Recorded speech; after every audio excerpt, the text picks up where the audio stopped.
Porque eles gostam, os hipócritas. É outra palavra que você tem que internalizar, é a palavra gostar. Chega a um ponto que o cara só gosta disso. Como a grande maioria dos crentes. Se você der um conselho a ele, minha filha, meu filho, entra no teu quarto, fecha a tua porta e fala com teu pai que está em secreto sobre isso. Não precisa falar nem comigo, nem com ninguém.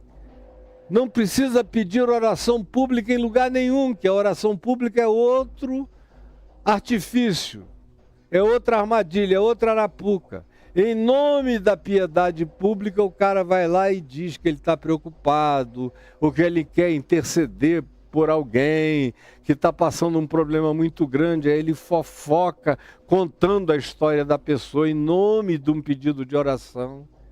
Tudo isso que vocês fazem já no hábito. O que eu estou dizendo aqui, que é a naturalidade do Evangelho, para vocês, para muitos de vocês, já é a anormalidade. Porque vocês naturalizaram a hipocrisia dos fariseus na prática das diversas manifestações de espiritualidade de vocês. Então não sereis como, porque se fizerdes assim, sereis como? Tornar-vos-eis como eles. Não vos diferenciareis deles, é o que Jesus está dizendo. Porque eles gostam. Eles gostam. Assim como você aprendeu a gostar disso. Tanto é que você não gosta de nenhuma reunião que você chame de intimista, onde hajam 2 ou 3 no máximo reunidos em nome dele, como ele falou, em harmonia, em oração, em perdão, em graça. Não, isso não te serve. Oração para você fica cada vez mais poderosa quanto mais gente tem, quanto mais gritaria houver, quanto mais celeuma carregar. Parece que Deus é o Deus das celeumas, o Deus dos alaridos, o Deus das gritarias, o Deus das apoteoses, o Deus das sapucaís religiosas, das gritarias, das suas ousadias gritando, levantando a mão, da sua suadeira enlouquecida. Vocês gostam disso. Isso é viciante, é altamente viciante. Você quer saber o quão viciado você está? Determine fazer o oposto do que você faz até agora. Tem pastor que eu conheço, que são celebradíssimos no Brasil inteiro, mas que me dizem no particular, Caio, sabe qual é o meu maior problema? Eu até consigo convocar uma reunião de oração, ir lá orar numa vigília, ou nisso ou naquilo. Depois, na pandemia, agora tem muitos pastores que fazem reuniões de oração através de plataformas de oração, de Zooms ou de outros do gênero. Tem gente muito sincera fazendo isso. E eu estimulo todos os que eu vejo que fazem com sinceridade, mas há uma multidão que só está na performaticidade. E aí, quanto mais eles oram, como diz o ditado popular, mais assombração aparece, porque aquela oração e nada é a mesma coisa. É quase uma invocação às presenças que habitam o vazio do espírito. A oquidão, a casa varrida e ornamentada, sem presença dominadora do mais valente Cristo morando em mim. Essa vaziez bem mobiliada é o lugar ideal para presenças malignas satanizadas. Cuidado, porque isso desperta gosto. E quando a gente aprende a ter gosto nesse tipo de espiritualidade, o cara diz, não, eu só vou para esses lugares. E quando ele tem vergonha de dizer que ele é assim, todavia, a gente sabe que ele é assim pelas escolhas que ele faz. Ou como quando ele opina e diz, não, eu não gosto daquela igreja ali, porque eu chego lá, todo mundo ora tão silenciosamente que parece que Deus não está presente. Porque o Deus dele não é o Deus de Elias. O Elias da carruagem de fogo, do fogo que desceu sobre o Monte Carmelo, e depois correu para o Monte Horebe, com medo de ser morto por Jezabel, e quando chegou lá, veio um terremoto que tremeu o monte todo, e ele mesmo diz, mas Deus não estava no terremoto, na pentecostalização do fenômeno do terremoto. Depois passou o terremoto e veio um vento tão poderoso, que era tão forte, que fendia, quebrava, despedaçava rochas no Monte Horebe. E o Elias do fogo, da carruagem de fogo, dos milagres, todavia diz, mas Deus não estava na tempestade, nem no vendaval, nem da demonstração daqueles poderes que nem as pedras suportavam e rachavam. Até que, de repente, no silêncio de tudo, se ouviu um...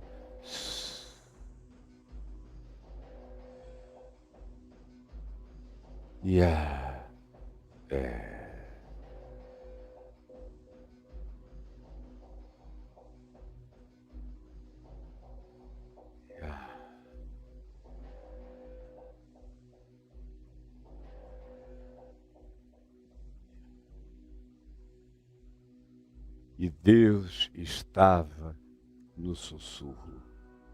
E Deus estava no sussurro.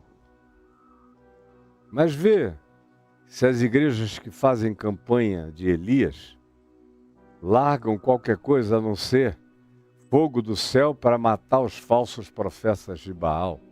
É tudo onde eles ficam, porque a espiritualidade, quanto mais se aproxime do padrão de Jesus no Evangelho, do silêncio, da porta fechada, da quietude, do silêncio, da intimidade, do falar com Deus, ou do não dizer nada, porque apenas se abre como um flagrante exposto, no arreganho do seu ser sincero, na presença daquele para quem você existe nu, por fora, por dentro, no seu inconsciente, aonde quer que haja um você, em você, aí Deus está. Cuidado, portanto, para não aprender a gostar do que Jesus desgosta.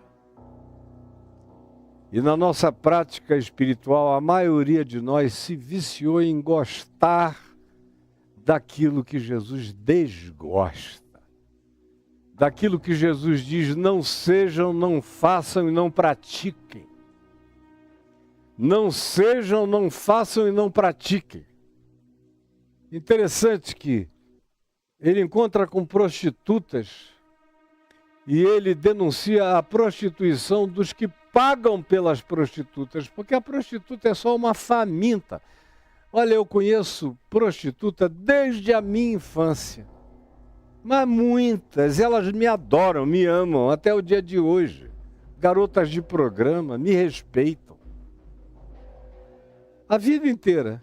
E eu nunca vi uma garota de programa dizer, ai, que bom que eu tenho um programa. Ai, meu Deus, vou ter que fazer um programa com aquele cara, mas eu estou precisando do dinheiro. É tudo dinheiro. Fica ali olhando para o relógio, o cara está lá mandando ver, ela contando a hora. Ela vende 1 hora em geral, e se passar de 1 hora, o cara vai ter que pagar o triplo para ela ficar, porque ela não aguenta mais. Aquilo é tudo para ela, menos sexo. Posicionar-se em geral não mudam nem de variação de posição. O que elas me dizem, eu boto da minha melhor posição, que é de 4, que é para nem ver a cara do bicho.